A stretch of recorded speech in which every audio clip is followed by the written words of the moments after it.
अस्सलाम वालेकुम दोस्तों, तुहाडा भरा मोनोटाइप उर्फ गुराड़ा अज एक नवी शानदार वीडियो लैके हाजिर होया है।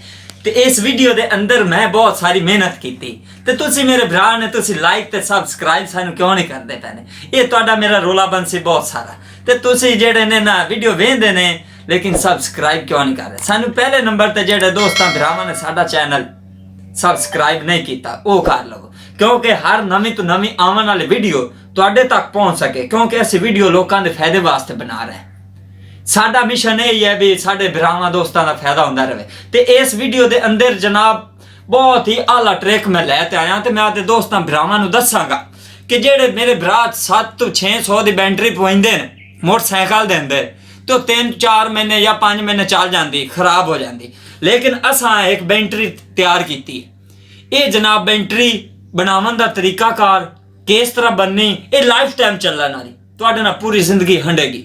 आपे तुसी सड़ देवो तो सड़ देवो, चोरी हो जावे वो अलग गल, लेकिन असी जनाब इस गल की गारंटी देवांगे ये तुहाडे नाल लाइफ टाइम गुजारेगी वाइफ तरह।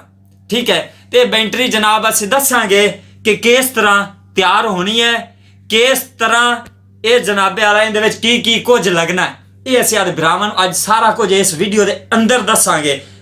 अच्छा दोस्तों, ये है जो हमारे पास एक बैटरी का बॉक्स जो खाली है। ठीक है, तो अभी हमने इसमें 6 कैपेसिटर लगाने। ठीक है, तो यहाँ पर देखें ये जी हमारे पास 6 कैपेसिटर। ठीक है, ये 25 वोल्ट और 15,000 यूएफ के 6 कैपेसिटर हैं।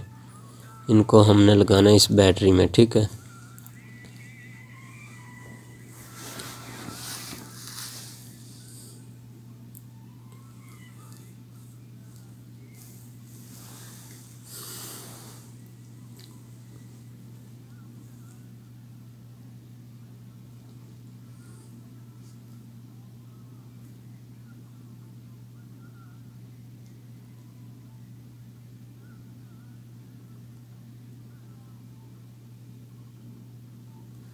अभी यहाँ पर देखें ये कैपेसिटर बिल्कुल तैयार हो चुके हैं।